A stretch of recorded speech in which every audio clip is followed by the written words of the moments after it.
Hello friends, welcome to CS centre Delhi. हम daily जो current affair analysis करते हैं, इसमें आज इंडियन एक्सप्रेस में देखेंगे कौन कौन से आर्टिकल्स हमारे एग्जाम्स के पॉइंट ऑफ व्यू से इंपॉर्टेंट है। डी डीसीए जो हम अपना प्रोग्राम चलाते हैं, इसमें करंट अफेयर विद स्टैटिक्स के साथ डिस्कस करते हैं। आज जो हम डिस्कस करने जा रहे हैं, इसमें 4 से 5 आर्टिकल जो काफ़ी इंपॉर्टेंट है, हमारे इकोनॉमिक्स के पॉइंट ऑफ व्यू से है, ज्योग्राफी के पॉइंट ऑफ व्यू से है, और एक दो जो है कि आपका आईआर से रिलेटेड है। सपोज करिए कि आज का जो आर्टिकल हमने इकोनॉमिक्स का पेज ओपन कर रखा है, इसमें 2 आर्टिकल आते हैं, काफ़ी इंपॉर्टेंट है, और ये दोनों आर्टिकल एक दूसरे से रिलेटेड है। एग्जाम्पल के लिए शुरू देखिए, यहाँ पे जीडीपी को लेकर के जो आरबीआई के गवर्नर शशिकांत दास हैं, इन्होंने अपना कमेंट दिया है। और इसी के साथ एक चीज़ और है, यहाँ पे आपका फिजिकल डेफिसिट। दो वर्ड हैं, मतलब आरबीआई के जो गवर्नर है इन्होंने, सॉरी, हाँ राइट, फिजिकल फिजिकल जो कि डेफिसिट है, इसको इसको लेकर के, और फिर उसके बाद जो है कि हम बात करते हैं जीडीपी को लेकर के। यहाँ पे 2 आर्टिकल दिए गए हैं। तो जनरली अगर हम बात करते हैं तो ये दोनों एक दूसरे से रिलेटेड है, बट हमें अलग अलग पढ़ना पड़ता है। सपोज करिए कि जब हम नेशनल इनकम पढ़ते हैं तो इसमें हम जीडीपी को पढ़ते हैं, लेकिन जब आप पब्लिक फाइनेंस की बात करते हैं, पब्लिक एक्सपेंडिचर, पब्लिक रिसिप्ट की बात करते हैं, तो उनमें हम डेफिसिट जैसी चीज़ों को यूज करते हैं। हम नितिन सिंघानिया का जो सीरीज चला रहे हैं, उसमें जल्दी ही हम इस टॉपिक पे पहुंचने वाले हैं, जो पब्लिक एक्सपेंडिचर को लेकर के हमने एक लेक्चर डिस्कस किया है, अब आगे डिस्कस करने वाले हैं। तो सपोज करिए कि इन्होंने कहा है कि सेकेंड क्वार्टर में जो है कि जीडीपी का number will be surprise and the upset. इन्होंने कहा कि जो सेकेंड क्वार्टर होगा हमारा, क्योंकि 12 महीना होता है, उसको क्वार्टर में 4 भागों में डिवाइड किया जाता है, 3-3 महीने का, तो इन्होंने ये प्रिडिक्ट किया है। और इन्होंने कहा है कि विश्व में जो सिनेरियो है उससे जो है कि इंडिया अलग थलग है, और विश्व का जो जियोपॉलिटिकल कॉन्फ्लिक्ट देखने को मिला, उससे हो सकता है कि ये इम्पैक्ट ना देखने को मिले। लेकिन दूसरी तरफ एक और भी रिपोर्ट आती है, इसी में कहा जाता है कि infrastructure sector the slow down the flow month. अब इसी में एक तरफ और भी कहा जाता है, जो हमारी कोर सेक्टर इंडस्ट्री है, या और उसके बाद आईआईपी है, इंडेक्स ऑफ इंडस्ट्रियल प्रोडक्शन, इनमें ज़्यादा परफॉर्मेंस अच्छा देखने को नहीं मिला है। तो दूसरी तरफ यहाँ पे फिजिकल डेफिसिट की बारे में बात करते हैं। फिजिकल डेफिसिट की जब बात करते हैं तो इसमें हम जनरली ये चीज़ देखें, गवर्नमेंट का कितना एक्सपेंडिचर होता है और कितना जो है कि रिसिप्ट होता है, मतलब कितना खर्चा है, कितनी आमदनी, इन सारी चीज़ों को लेकर इंक्लूड किया जाता है। अभी ये कहा जा रहा है कि अभी देखा जाए कि 39% जो है कि हमारे जीडीपी का ये जो कि फिजिकल डेफिसिट देखने को मिलेगा। तो हम इसको अगला चार तो बस इतना ही अपडेट करके छोड़ते, बट नहीं, सीएस सेंटर दिल्ली का जो मेजर ऑब्जेक्टिव है कि करंट अफेयर को स्टैटिस्टिक्स के साथ कैसे लिंक किया जाए। अब इसको आप ले चल करके लिंक करिए स्टैटिस्टिक्स पार्ट से कि रियल में जीडीपी क्या है, नेशनल इनकम क्या है, जीडीपी को किस किस आधार पे जो है कि कैलकुलेट किया जाता है, फिजिकल जो डेफिसिट होती है, फिर इसके लिए क्या क्या ऑब्जेक्टिव होते हैं। बिना विलंब किए हम आएंगे यहाँ पे आपके साथ डिस्कस करने वाले हैं फिजिकल डेफिसिट को लेकर के। एक सेकंड, थोड़ा सा हम यहाँ पे देख लेते हैं, 1 मिनट हमें दे दीजिए, ठीक है। फिजिकल डेफिसिट के बारे में अगर बात करो तो मतलब यही होता है कि घाटा, अगर यहाँ पे आप वर्ड यूज करिए घाटा तो गलत नहीं होगा। डेफिसिट का मतलब ही होता है घाटा, ठीक है, राजकोषीय घाटा, हिंदी में बोले तो राजकोषीय घाटा, ठीक है। अब इसका क्या है कि जो हमारा रेवेन्यू होता है, रेवेन्यू रिसिप्ट होता है, रिसिप्ट रिसिप्ट जो प्राप्ति होती है, ठीक है, जो प्राप्ति होती है, और एक्सपेंडिचर जो हमारा खर्च होता है, इनके बीच में जब डिफरेंसेस होते हैं उन्हीं को करते हैं। सपोज करिए आपकी रिसिप्ट आर से इंडिकेट की जा रही है, और उसके बाद एक्सपेंडिचर ए से। सपोज करिए अगर आपकी रिसिप्ट जो है कि एक्सपेंडिचर से ज़्यादा है, मतलब प्राप्ति खर्च से ज़्यादा है, तो ये आपका सरप्लस होगा। क्या बोलेंगे? सरप्लस, सरप्लस फिजिकल होगा। बट दूसरी तरफ आप अगर देखें कि यही जो रेवेन्यू रेवेन्यू रिसीट्स है, और ये जो कि एक्सपेंडिचर से कम हो जाए, तो इसको हम कहेंगे घाटा, ये घाटा या डेफिसिट में है। तो आप फिजिकल फिजिकल डेफिसिट की बात करें, जनरली एक चीज़ नहीं, बस एक्सपेंडिचर और इसको देखें, इसके साथ और भी चीज़ें इंक्लूड है। फॉर एग्जांपल के लिए अगर बात करा जाए, जैसे और भी तरह के डेफिसिट, मोनेटाइजेशन डेफिसिट होता है, प्राइमरी डेफिसिट होता है, फिजिकल डेफिसिट होता है, बजट डेफिसिट होता है, ये सारी चीज़ें होती हैं जो कि हम आज जब स्टैटिक्स पार्ट प्योर पढ़ेंगे नितिन सिंघानिया इकोनॉमी का, उसमें जो कि हम डिस्कस कर सकते हैं। दूसरी तरफ अगर मैं और यहाँ पे आकर के बात करूँ फिजिकल डेफिसिट को लेकर के, एक सेकेंड, फिजिकल डेफिसिट के बारे में अगर बात किया पूरा, देखिए नॉन बोरोइंग गवर्नमेंट का, देखिए जितनी भी रिसिप्ट होती है, टोटल टोटल रिसिप्ट्स रिसिप्ट्स जो होती है, और फिर उसके बाद जो टोटल टोटल एक्सपेंडिचर होता है, मान लीजिए रिसिट 100 रुपये की हो रही, खर्च आपका मान लीजिए 150 रुपीज का हो रहा है, ठीक है, तो आप जाहिर सी बात है कि 50 रुपीज जो है कि आपका डेफिसिट में जा रहा है। तो कहने का मतलब है टोटल जो एक्सपेंडिचर टोटल रिसिट्स होता है उसी को जो कि फिजिकल डेफिसिट के रूप में जो कि इंडिकेट करते हैं। और दूसरी तरफ मैं अगर बात करूं आपसे कि जो जीडीपी की अभी बात कर रहे थे हम लोग कि जीडीपी की रियल में जो कि हमारे जो आरबीआई के गवर्नर थे इन्होंने प्रिडिक्शन किया है। तो जीडीपी की अगर बात करें तो देखिए क्या होता है, पहली बात तो जीडीपी का फुल फॉर्म जान लीजिए, ग्रॉस डोमेस्टिक प्रोडक्ट, ठीक है, ग्रॉस डोमेस्टिक डोमेस्टिक प्रोडक्ट, ठीक है। तो कहने का मतलब है कि जो आप पूरे घरेलू, ठीक है, घरेलू फिजिकल फिजिकल पॉलिसी का मतलब फिजिकल एरिया का मतलब जितना आप भौगोलिक एरिया है, भौगोलिक जो भौगोलिक एरिया है उसके आधार पे जितना भी एक फाइनेंस ईयर में, एक साल में, एक वित्तीय वर्ष में जो आपका होता है, इन सभी चीज़ों को मिला करके हम इसको इंडिकेट करते हैं कि घरेलू हमारी जो एरिया है। तो इसमें आप एक साल के अंदर का लिया जाता है जितने भी गुड्स एंड सर्विस होते हैं सभी चीज़ों को। बट एक चीज़ और यहाँ पे ध्यान देने की ज़रूरत है कि जो हमारा नेशनल इनकम है, हमने डिस्कस भी किया है, उसी का एक सब पार्ट है जिसको हम कहते हैं जीडीपी के बाद, और जीडीपी सबसे ज़्यादा इंपॉर्टेंट होती है और ये हेल्प करती है मेजर जब किया जाता है तो इकोनॉमिक हेल्थ कैसी है और ग्रोथ कितनी है उसको लेकर के। अब इसी के साथ और भी देखा जाए जो जीडीपी होती है उसको जो कैलकुलेट किया जाता है उसको कैसे कैलकुलेट करते हैं, जैसे मान लीजिए कि एक सेकेंड, तीन मेथड होते हैं कि जिनके आधार पे हम जो कि कैलकुलेट करते हैं इसको। पहला होता है इनकम मेथड होता है, दूसरा आपका एक्सपेंडिचर मेथड और तीसरा जो आउटपुट मेथड। अगर इनकम की बात करते हैं तो इनकम के मतलब क्या है, जो लेबर हमारे यहाँ काम करते हैं उनको जो है कि आप इनकम देते हैं, इनकम यहाँ पे देख सकते हो लेबर को, और उसके बाद जब प्रॉफिट कमाया जाता है और उसके बाद रेंट वगैरह रूम का जो दिया जाता है उसको। एक्सपेंडिचर के लिए अगर बात करते हैं कंजम्पशन या इन्वेस्टमेंट या गवर्नमेंट एक्सपेंडिचर, नेट एक्सपोर्ट, जो आप एक्सपेंडिचर खर्च करते हैं किसी चीज को प्रोड्यूस करने के लिए। फिर उसके बाद output method, a value added from the each following economic sector, agriculture and manufacturing service sector. तो मतलब ये है कि जो वैल्यू एडेड किए जाते हैं उन्हीं को हम इंक्लूड करके बताते हैं। दूसरी ये भी चीज़ है कि जो हमारी जीडीपी होती है जनरली दो तरह से हम इंडिकेट करते हैं। और रियल देखिए जो पॉलिटिशियन होते हैं ये हमेशा जो है कि पॉलिटिशियन ये जो होते हैं कि नॉमिनल जीडीपी को ज़्यादा जो कि प्रेफर करते हैं, ठीक है। लेकिन अगर रियल फैक्ट चाहिए आपको जीडीपी के बारे में तो आपको real GDP at the constant price पे ही बात करनी पड़ेगी। ऐसा क्यों? क्योंकि जब ये बात करते हैं तो इसमें इन्फ्लेशन जैसी चीज़ों को इंक्लूड नहीं करते। बट ये नहीं, ये जो है कि आपको इन्फ्लेशन भी देखिए यहाँ पे इन्फ्लेशन को भी जो कि एलिमिनेट किया जाता है, कैलकुलेट किया जाता है और एग्जैक्ट पिक्चर बताया जाता है कि भाई कि क्या है हमारी इकोनॉमिक की ग्रोथ रेट या जो भी चीज़ें हैं यहाँ पे। फिर इसके बाद अगर हम और भी चीज़ें लेकर के बात करें, एक सेकेंड, एक्सपेंडिचर के बारे में हमने बात कर लिया कि क्या है। तो ये हमने फिस्कल डेफिसिट पहला, और दूसरा हमारा जो जीडीपी था, इसके तीन मेथड पे होते हैं। एक्सपेंडिचर मेथड होता है, फिर आपका इनकम मेथड होता है, आउटपुट मेथड, तीन मेथड हमने इंक्लूड किया।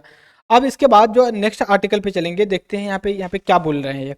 देखिए जो ग्लोबल गोल्ड डिमांड है ये कह रहे हैं कि जो कि डिक्लाइन हुआ है but India the bright spot, but India जो है अभी टॉप पे ही चल रहा है क्योंकि ग्लोबल जो कि आप गोल्ड इंपोर्ट करने के लिए। एक कौन रिपोर्ट के अनुसार बताया, वर्ल्ड गोल्ड काउंसिल एक है, इसने अपनी रिपोर्ट जो कि पब्लिश किया है।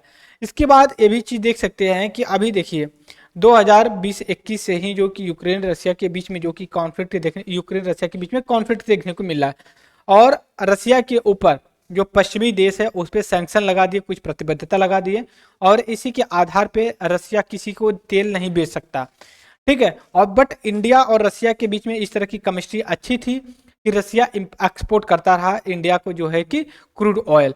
बट अभी देखने को ये मिला है कि जो इस रशिया से इंपोर्ट हम लोग ला रहे हैं, ठीक है, सप्लाईड रिबाउंड, फिर से जो कि रिबाउंड करने की बात करें, फिर से जो है कि नए ऊंचाई पे जाने की बात करें। देखिए अभी जो वेस्ट एशिया में कॉन्फ्लिक्ट, हमास इजराइल का कॉन्फ्लिक्ट देखने को मिल रहा है हमें यहाँ पे। देखिए अभी तो हिजबुल्लाह थे जो लेबनान से थे, अभी हौती एक लोग हैं यमन से थे, ठीक है, यमन से बिलोंग करते हैं। ये एक मिलिटेंट ग्रुप हैं मुस्लिम और ये जो है कि हमास को सपोर्ट कर रहे हैं। तो हमारे लिए देखिए मैपिंग में सवाल ये है कि हमास, हिजबुल्लाह, हौती लोग कहाँ से बिलोंग करते हैं, कौन से रीजन से। तो हौती जो लोग हैं यमन से बिलोंग करते हैं, जो आपका रेड सी और अरब सी से कोस्टल में लगता है। जो लेबनान होता है मेडिटेरियन सी से लगता है, वहाँ पे जो हिजबुल्ला है। हमास जो गाजा स्ट्रिप से लगते हैं, ये जो है कि आपका मेडिटेरियन सी से लगता है। तो ये जो कॉन्फ्लिक्ट चल रहा है उसकी वजह से ये लग रहा है कि आने वाले समय में जो फ्यूल की प्राइस है फिर जो कि बढ़ जाए। तो यहाँ पे रसिया को लेकर के बात की गई। अब यहाँ पे देखिए crude oil import top 3 supply in the volume के बारे में बात की। जैसे पहला रसिया, दूसरा ईरान है, इराक है, तीसरा सऊदी अरेबिया ओवरऑल इंपोर्ट। तो ये कहने का मतलब ये है कि जो रसिया से जो कि डिक्लाइन हुआ था -12%, ठीक है, फिर उसको रिबाउंड करने की बात की जा रही है। ठीक है, अब हम आगे आते हैं, देखते हैं जो भी हमारे लिए इंपॉर्टेंट आर्टिकल होगा उसको हम डिस्कस करेंगे। अभी यहाँ पे देखिए क्या हुआ है कि अभी जो एप्पल के फ़ोन यूज करते हैं लोग, काफ़ी हाई सिक्योरिटी के आधार पे इसको माना जाता है कि इसकी सिक्योरिटी बहुत स्ट्रांग होती है, कोई इसकी सिक्योरिटी को ब्रीच नहीं कर सकता, मतलब तोड़ नहीं सकता। तो अभी क्या हुआ, जो लीडर ऑफ अपोजिशन पॉलिटिशियन हैं, इनके पे एक अलर्ट आया है एप्पल की तरफ से कि someone try to hack your phone. ठीक है, तो वो जो हैकर मतलब इंफॉर्मेशन लेना चाह रहे थे, जो पॉलिटिशियन में जनरली देखा जाए तो अखिलेश यादव, राहुल गांधी, जो मतलब अपोजिशन के बड़े बड़े लीडर हैं, इनके फ़ोन को टैप करने की बात अलर्ट आया है। तो इसमें एप्पल ने इन लोगों को एक मैसेज भेजा है कि आपका फ़ोन जो कि हैक होने वाला है, या लोग ट्राई कर रहे हैं हैक करने के लिए, बट आपके पास एक ऑप्शन है उसको जो है कि आप जो है कि एक्टिवेट कर दीजिए। उस जो एप्लीकेशन या फिर जो है उसका नाम है लॉकडाउन मोड। ठीक है, लॉकडाउन मोड को आप एक्टिवेट कर दीजिए, जिससे कोई भी आपका फोन टैप नहीं कर पाएगा। तो ऐसा कहा गया है कि जो ये टैप किया गया जा रहा था फोन, ये जो कि स्टेट स्पॉन्सर जो है कि अटैक था। तो हमेशा ब्लेम लग रहा था जो प्रेजेंट टाइम में जो गवर्नमेंट है ये ऐसा कर रही है, काफ़ी समय से करते। ये आपका ये अपडेशन के लिए इंपॉर्टेंट है, आगे चल कर के बात करेंगे। फिर उसके बाद ये काफ़ी इंपॉर्टेंट आर्टिकल है जो हमारा जियोग्राफी एंड एग्रीकल्चर के लिए ये काम करेगा। अभी ऐसी बात है, देख रहे हैं हम लोग काफ़ी समय से कि इंडिया का 2023 का जो मानसून सीजन था, मानसून टाइम था, ये एक्टिव उतना नहीं हुआ जितना होना चाहिए था। इसके पीछे रीजन दिया जा रहा है climate change plus El Nino की बात की जा रही है। तो ये यहाँ पे कह रहे हैं कि क्लाइमेट चेंज ही एक रीजन नहीं है, इसमें एल नीनो का भी एक काम है। बट एल नीनो एक नेचुरल फिनोमिना है, बट ये 5 साल 6 साल 4 साल में होता है। जब फ्रिक्वेंटली हर 2 साल 3 साल पे अगर हो तो समझिए इसमें भी कहीं ना कहीं क्लाइमेट चेंज का ही रोल है। एल नीनो क्या है? एल नीनो आप देखेंगे तो जो पैसिफिक ओशन है, उस एरिया में जो ओशन वाटर है, उसकी वाटर की जो फ्लो होती है या फिर जो डायरेक्शन होती है विंड्स की, चेंज हो जाए। जैसे इंडिया की तरफ फ्लो करना चाहिए, बट ये ब्लो कर नहीं रही है साउथ अमेरिका की तरफ। तो इसका रिवर्स जो कि चेंजेस होता है, इस वजह से जो कि इंडिया पे एडवर्स इम्पैक्ट पड़ता है किसका? एल नीनो का। तो ये कह रहे हैं कि जो इस साल का 2023 का था मानसून, इस साल अच्छा नहीं था, और इस वजह से काफ़ी कॉन्सिक्वेंसेस देखने को मिलता है। क्योंकि इंडिया की जो एग्रीकल्चर है, ठीक है, आपका 70 से लेकर के 80% ना, समझ रहे हो कि आपका पूरी तरह से साउथ वेस्ट मानसून पे डिपेंडेंट होता है। बचा हुआ 30% जो होता है ये आपका western disturbance plus returning monsoon पे डिपेंडेंट होता है। ठीक है, बट ये देखने को नहीं मिला, तो यहाँ पे हमने इस चीज़ को डिस्कस किया, ज़्यादा है नहीं, हमने कई बार डिस्कस किया, इस वजह से हम हल्का सा ब्रीफ में चले जा रहे हैं बस डिस्कस करते हुए। फिर हम आगे आकर के डिस्कस करेंगे कि जो इंपॉर्टेंट होगा हमारे लिए। हाँ, यहाँ पे देखिए, southern peninsula India the 6 highest अक्टूबर इन 120 और 3 ईयर 123 साल में। तो यहाँ पे फिर मैं लिख रहा हूँ आपसे, एक सेकेंड, हमें कोई दिक्कत नहीं, हम फिर उसी पे लिख लेंगे। देखिए ये कहा जा रहा है कि 123 साल में छठा ये ऐसा साल रहा है कि जहाँ पे पेनिनसुला जो पेनिनसुला एरिया पड़ जाता है इंडिया का, एक सेकेंड, जो पेनिनसुलर जो एरिया है वो जो है कि अब तक का सबसे ड्राइएस्ट रीजन है। पेनिनसुला का मतलब क्या होता है ये हमें पता हो जाए, पेनिनसुला, तो इसका ये मतलब है कि ऐसा कोई लैंड एरिया जो 3 तरफ से जो है कि आपका इससे जुड़ा हो, किससे? वाटर बॉडी से। जैसे इंडिया के कॉन्टेक्स्ट में देखें तो इसका जो वेस्टर्न कोस्ट पड़ता है ये अरब सी से जो कि कवर होता है, और जो कि ईस्टर्न कोस्ट होता है आपका बे ऑफ बंगाल से होता है, और साउदर्न पार्ट जो होता है इंडियन ओशन से जो कि ढका होता है। तो इस वजह से इसको पेनिनसुला के रूप में देखते हैं। फिर हम आगे चल करके डिस्कस करेंगे। यहाँ पे देखिए, अगर आप चाहते हो कि थाईलैंड जाना ना, तो देखिए गवर्नमेंट ने एक स्कीम लाई है। अगर आप एक तरह से बोल सकते हो हनीमून पैकेज है ये। अगर आप थाईलैंड जाना चाहोगे तो इस टाइम से 10 नवंबर 2023 से लेकर के आपका मई 2024 तक, ये मतलब 4-5 महीने आपको वीजा की जरूरत नहीं, थाईलैंड में आप जा सकते हो। एक रिपोर्ट के अनुसार ये भी कहा जाता है जो थाईलैंड बैंकॉक है, ये जो है कि इंडिया का सबसे अट्रैक्टिव टूरिज्म में से एक है। फिर उसके बाद हम चलते हैं नेक्स्ट अपने आर्टिकल पे, जो यहाँ पे आर्टिफिशियल इंटेलिजेंस को लेकर के बात की जा रही है। ये सी राजा मोहन सर हैं, ये काफ़ी एशिया सेंट्रिक अपना आर्टिकल लिखते हैं। बट इस आर्टिकल में ये आर्टिफिशियल इंटेलिजेंस के बारे में डिस्कस कर रहे हैं। तो पहली बात तो हमें एक न्यूज़ में पता होना चाहिए कि आर्टिफिशियल इंटेलिजेंस क्या है। देखिए, ब्रिटिश के प्राइम मिनिस्टर जो हैं इस समय ऋषि सुनक हैं, इन्होंने अभी एक जो है कि कॉन्फ्रेंस या फिर समिट हो रही है लंदन में, उसको जो है कि एड्रेस कर रहे हैं। और ये जो समिट हो रही है ये आपका आर्टिफिशियल इंटेलिजेंस को सिक्योर तरीके से यूज करने के लिए किया जा रहा। अलग अलग कॉन्सिक्वेंसेस, अलग अलग इम्पैक्ट है इसका। अगर कोई टेक्नोलॉजी अगर डेवलप होती है तो उसका कुछ बेनिफिट भी होता है, कुछ लॉसेस भी होते हैं। बट आर्टिफिशियल इंटेलिजेंस को लेके सभी पूरे विश्व कहीं ना कहीं एक तरफ से चिंता जाहिर करते हैं कि ये कहीं ना कहीं ये हो सकता है कि ह्यूमन के लिए ये खतरा हो जाए। ठीक है, बट अभी बात चल रही है, देखते हैं क्या होता है। अभी यूरोपियन यूनियन जो है कि एक ऐसा लॉ लाया है जिसमें ये कहा गया है कि आप अगर चाहें इसमें कि मतलब कि इस हिसाब से कि वहाँ पे जो आर्टिफिशियल इंटेलिजेंस यूज किया जा रहा है उसको आप सिक्योर तरीके से रेगुलेट किया जाए। ये भी कहा जाता है जो father of the artificial intelligence की कंट्री की बात की वह आपको ब्रिटेन को ही माना जाता है। Is that clear? तो हमारे लिए इंपॉर्टेंट ये है दोस्तों कि रियल में आर्टिफिशियल इंटेलिजेंस है क्या, इसके बारे में हम डिस्कस करेंगे। एक सेकेंड, राइट। अब आर्टिफिशियल इंटेलिजेंस के बारे में हम देख लेते हैं कि ये है क्या आर्टिफिशियल इंटेलिजेंस। देखिए, what is the artificial intelligence. देखिए, आर्टिफिशियल इंटेलिजेंस मल्टीपल होता है, या मल्टीपल करने का मतलब यहाँ पे है, एक सेकेंड थोड़ा सा मैं और देख लेता हूँ। हाँ, रियल में आर्टिफिशियल इंटेलिजेंस के बाद एक कंपोनेंट क्या है। आर्टिफिशियल इंटेलिजेंस एक मशीन है या फिर रोबोट, जो भी बोल सकते हो, ह्यूमन ने उसको बनाया। वो ह्यूमन की तरह सोच सकता है, समझ सकता है, काम कर सकता है।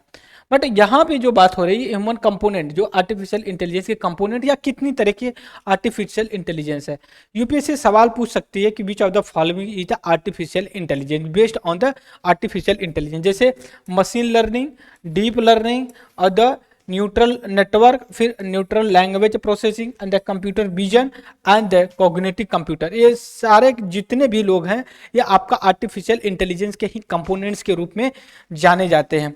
और इसके बाद अगर हम बात करते हैं आपसे कि रियल में आर्टिफिशियल इंटेलिजेंस, एक सेकेंड, आर्टिफिशियल इंटेलिजेंस की बात करें, देखिए एक टेक्नोलॉजी है एक तरह की, और ये build smart mechanism able to perform the task that generally need human intelligence. Generally human intelligence की तरह ये काम करती है।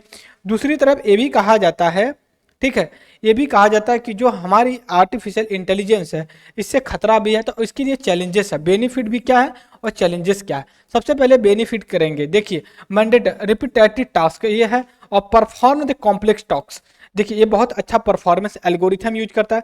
प्रोड्यूसिंग, जो आउटकम होगा बहुत आसानी से होगा कि आप समझ सकते हो। फिर उसके बाद एक machine deploy the hazardous environment thus reduce risk of the human.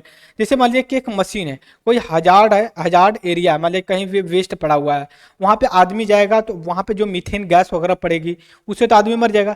लेकिन आर्टिफिशियल इंटेलिजेंस को अगर भेजा जाएगा वहाँ पे तो वो सर्वाइव कर लेगा। फिर उसके बाद ये भी कहा जाता है generally consist reliable in the human being, और जनरली ये रिलायबल है और आसान से किया जाता है। बट चैलेंजेस भी कुछ इसके साथ हो सकते हैं। Too difficult achieve the practical, ये बहुत डिफिकल्ट है कि आप प्रैक्टिकल इसको यूज करिए। और इसके बाद वाइडर स्प्रेड के बारे में बात किया जाता है, और ये बेनिफिट करता है accurate few the rich and the wealth ownership के लिए।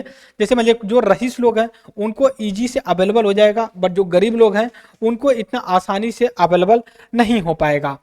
फिर देखिए, अब नेक्स्ट आर्टिफिशियल इंटेलिजेंस को डिसएडवांटेज एडवांटेज की हमने तो पहले ही बात कर लिया। अब हम आगे चल करके बात करेंगे इस पे आर्टिफिशियल इंटेलिजेंस के बाद जो है, हाँ यहाँ पे ग्राउंड वाटर को लेकर के है। अभी देखिए एक रिपोर्ट के अनुसार ये बोला जा रहा है कि जो ग्राउंड वाटर एक्सट्रैक्शन है ये बहुत ज़्यादा हो रहा है, स्पेशली इंडिया में। और एक डाटा के हिसाब से ये भी कहा जाता है कि जितने भी वाटर बॉडी हैं वो बहुत तेजी से मतलब अपने वाटर को लॉस कर रही हैं। उसके लिए गवर्नमेंट ने कुछ प्रोग्राम भी चला रखा है। फॉर एग्जांपल के लिए अटल भूजल योजना, ठीक है। अटल भूजल भूजल योजना जो 7 स्टेट में इम्प्लीमेंट है और लगभग 78 ऐसे वाटर बॉडी हैं जिसमें ये काम करता है। और इसी के साथ ये भी चीज़ होती है आपके लिए कि हमें पता होना चाहिए रियल में कि जो ये ग्राउंड वाटर है कैसे है, क्या काम करता है, ये सभी चीज़ों को लेकर के हम अभी यहाँ पे बात कर रहे हैं आपसे ग्राउंड वाटर को लेकर के, ठीक है। रियल में ग्राउंड वाटर होता क्या है, अगर बात करें आप तो ग्राउंड वाटर की अगर बात करें आप तो जो लैंड होता है, फिर उसके बाद ये अनसैचुरेटेड एरिया होती है, तीसरे लेयर में आपका वाटर टेबल या फिर बोल सकते हो आप ग्राउंड वाटर बोला जाता है, या फिर सरफेस वाटर के जो नीचे पाया जाता है। सपोज करिए कि एक तालाब है, यहाँ पे देख सकते हो ये तालाब है, ठीक है, ये तालाब है। तालाब का तो ये तो सरफेस वाटर में हो गया ना, दिख रहा है हमें, लेकिन सरफेस के नीचे जो वाटर है जो सॉयल में ऑब्जर्व किया गया है, उसके अंदर जो पानी पाया जा रहा है उसको ग्राउंड वाटर मतलब दिखता ना हो, ठीक है, उसको ग्राउंड वाटर के रूप में हम देखते हैं। दूसरी ये भी चीज हम बता दें आपसे कि हमारे अर्थ पे जो यहाँ पे देख सकते हो हमारा अर्थ है जो उसमें 97 मतलब 78% जो कि वाटर है, ठीक है, और जो बचा हुआ 28% 25% है वो लैंड एरिया है।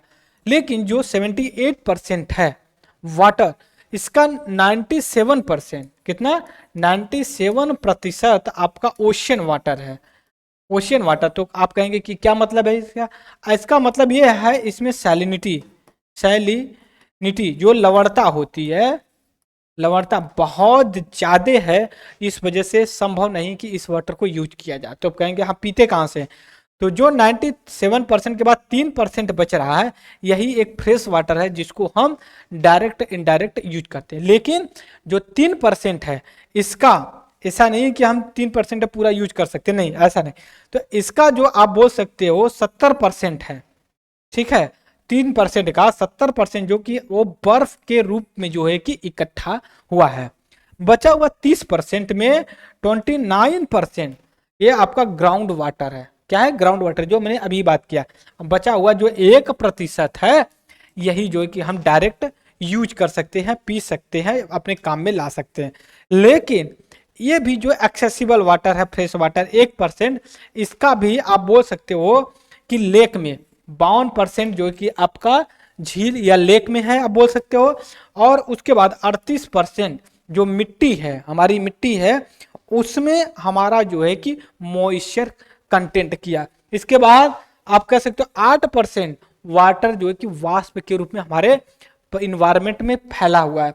इसके बाद जो 1% है लिविंग थिंग्स के पास है, और 1% जो कि फॉर एवर वाटर के रूप में है। कहने का मतलब ये है कि अगर मान लीजिए ये अर्थ है, अर्थ पे आपका 78% अगर वाटर है और 28% आपका लैंड एरिया है, तो 78% का 97% आपका ओशियन वाटर है, ठीक है, और 3% आपका फ्रेश वाटर है, ठीक है। फ्रेश वाटर में भी आपका केवल कुछ ही परसेंट 1% के आसपास है कि डायरेक्ट आप यूज कर सकते हैं, अदरवाइज बहुत से अदर फॉर्म में पाए जाते हैं।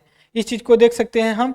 और अगर आगे आकर के बात करें, यहाँ पे देखिए ग्राउंड वाटर को यूज क्या किया जाता है, जनरली एग्रीकल्चर इंडस्ट्री और डोमेस्टिक यूज के लिए किया जाता है, ठीक है। और ग्राउंड वाटर का जो सोर्स होता है जनरली आपका रेनफॉल होती है, और उसके बाद जो होता है कैनाल नहर वगैरह होती है, तो उससे जो कि किया जाता है। ये ग्राउंड वाटर को लेकर के था।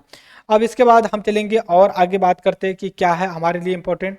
जो इंपॉर्टेंस आर्टिकल था अप्रॉक्सीमेटली मैंने डिस्कस कर लिया, मुझे उम्मीद है। और इसके बाद एक भी कहा जा रहा, हाँ, जो कि इलेक्ट्रल बॉन्ड को लेकर के देखिए देखिए अभी इलेक्ट्रल बॉन्ड के बारे में हम यहाँ पे डिस्कस कर लेते हैं, देखते हैं हमारे पास पीडीएफ है या नहीं है इलेक्ट्रल बॉन्ड को लेकर के, ठीक है। एक सेकेंड यहाँ पे देख लेता हूँ, एक सेकंड हमें टाइम दीजिए, क्योंकि देखिए इस समय क्या है ना कि इलेक्टोरल बॉन्ड को लेकर के सुप्रीम कोर्ट में कॉन्स्टिट्यूशनल बेंच जो कि हेयरिंग चल रही है, ठीक है। तो अभी हम देखेंगे कि आगे आकर के क्या चीज़ें होती हैं। अभी हेयरिंग हो जाए तो इस वजह से डेली जो है कि इसमें न्यूज में आ रहा है, ठीक है। तो इस वजह से हम डिस्कस कर लेंगे तो बेटर होगा। मुझे लगता है कि मैंने इसमें नहीं किया है। ओके ओके ओके, ठीक है। सॉरी मैंने लाया नहीं है पीडीएफ इलेक्ट्रो, ओके ओके है, ठीक है। आप देखिए इलेक्ट्रल बॉन्ड के बारे में बता रहे हैं, इसमें हेयरिंग चल रही है। हमने एक चीज़ और आपसे यहाँ पे डिस्कस कर लेते हैं यहीं पे। देखिए 2017 में लाया, 2017 में लाया इलेक्टोरल बॉन्ड आया पॉलिटिकल पार्टी को फंडिंग करने की। इलेक्टोरल बॉन्ड अगर आपको चाहिए तो आप एसबीआई के ब्रांच में जाइए जो डिसाइडेड है, वहाँ पे आप कैश दीजिए उसको, और कैश के बदले वो आपको इलेक्टोरल बॉन्ड देगा। ठीक है, तो आप इलेक्टोरल बॉन्ड अपने पास लेकर के आएंगे, फिर आप पॉलिटिकल पार्टी को दे देंगे। पॉलिटिकल पार्टी फिर क्या करेगी, इसको लेकर के एसबीआई के पास जाएगी और ये कैश के रूप में आप इकट्ठा कर लेते हो। इसमें क्या है, किसने दिया, किसने खरीदा, कितना किया, कोई नहीं। तो इसमें ट्रांसपेरेंसी को लेकर के बहुत इशू रहता, पारदर्शिता, पारदर्शिता पारदर्शिता को लेकर के बहुत सारे इशू आ रहे हैं। तो इस वजह से चक्कर यहाँ पे ये चल रहा है कि रियल में ये क्या किया जाए इसके साथ। ठीक है, इसके साथ क्या किया जाए और कैसे काम किया जाए, तो इसको लेके हेयरिंग चल रही है। जब इलेक्टोरल बॉन्ड आया तभी से जो अपोजिशन पार्टी थी ये इसका विरोध कर रही थी। अभी जबकि सुप्रीम कोर्ट में 5 जजेस की केसेस में जो हेयरिंग चल रही है, ठीक है, तो इसमें कई इशू आ रहे हैं निकल करके। एक तो ये आ रहा है कि right to know, right to information, कौन कितना, ये तो होना चाहिए। तो अभी हमारे लिए इंपॉर्टेंट ये है मित्रों कि हम इलेक्टोरल बॉन्ड के बारे में बात कर ले। देखिए इलेक्टोरल बॉन्ड 17-18 के बजट में आया, 2017-18 के ये प्रपोज किया गया। उस समय के जो वित्त मंत्री थे अरुण जेटली 2017 के रिजर्व में, और RBI election commission the flag the several problem, ठीक है, सेवरल प्रॉब्लम किए, बट उसके बावजूद भी कि लाया गया। फिर इसके बाद रिमार्क में गवर्नमेंट ने अर्ज सबसे previous anonymous donation is a need to the protect donor. ये कह रहे हैं कि राइट टू इन्फॉर्मेशन या राइट टू नो इसलिए नहीं बताया जाए कि जो डोनर है, जो पैसे देते हैं, उनको प्रोटेक्ट करना। भैया अडानी कितना बीजेपी को दिए, ये प्रोटेक्ट करने का यहाँ पे क्या लॉजिक है? ऐसा आप डर रहे हैं क्या कि पब्लिक जो कि गुस्सा हो जाएगी ये कर दे? ऐसा नहीं। तो जो आधार बनाया गया है कि हम राइट टू नो नहीं दे सकते हैं किसी को कि किसने किस पॉलिटिकल फंड पार्टी को कितना दिया, तो भाई कहाँ ट्रांसपेरेंसी आई? यही तो जो था, पॉलिटिकल फंडिंग के बारे में पता नहीं चला। अब बस नाम बदल दिए और ऊपर से कह रहे हैं कि नहीं ये चीज़ ऐसे नहीं वैसे है, तो इसमें दिक्कत है ना। तो इस वजह से प्रॉब्लम चल रही है कि हम जो कि डोनर हैं उनको जो कि प्रोटेक्ट करना चाहते हैं, उनको नहीं चाहते कि कोई खतरा किसी को नहीं, बस एक टूल है।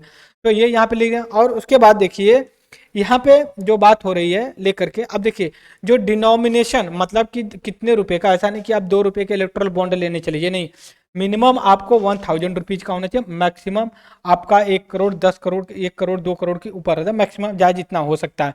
अब इसके बाद ये भी करें कि जैसे परचेज करना है यहाँ पे कैसे वर्क करता है, हमने पहले ही बात कर दिया।